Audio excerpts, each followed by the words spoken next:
I started having pain after a triathlon race. During the run, something did not feel right.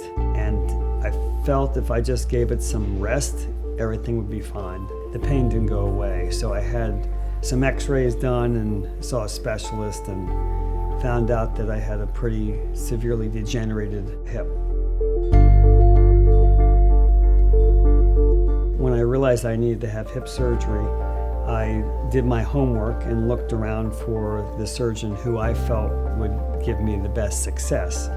Likewise, for my physical therapy, I looked around, asked my friends, asked my colleagues, who is the best person to go to? This center, the Center for Sports Medicine, has a multidisciplinary approach to healthcare. Probably the largest group of injuries that we see here are orthopedic in nature. In this center, we have a fairly complete spectrum of care available. That includes our physicians who specialize in non-surgical treatment, our surgeons, physical therapists, athletic training services, among other health-related professions. So we try to offer a complete spectrum of treatment for those injuries that occur. So after the hip surgery, it's pretty amazing. You leave the hospital the same day, and they have a physical therapist come in the next day to your house to start working with you. They take a holistic approach to the person, and they kind of individualize what's necessary.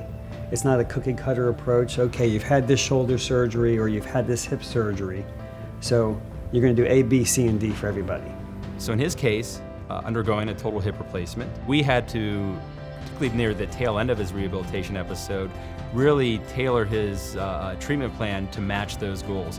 So if we can empower those individuals to move forward in their lives, reach the goals that they have set, that obviously gives us great satisfaction. It's always what we're looking to do for the individuals that we see here. I have slowly come back to the sports that I love, so I'm playing ice hockey, I'm playing golf. I did a couple of short triathlons during the summer. As far as how long this hip is going to last, people would say, well, you better protect it and it'll last forever. I'm 65 years old. I don't need it to last forever. I just need it to last another 30 years. UPMC Center for Sports Medicine and Rehabilitation Institute, whether your goals are to get back to fairly straightforward daily activity, your occupational goals, or high-level athletics, our goal is to help you get there in a safe and efficient manner.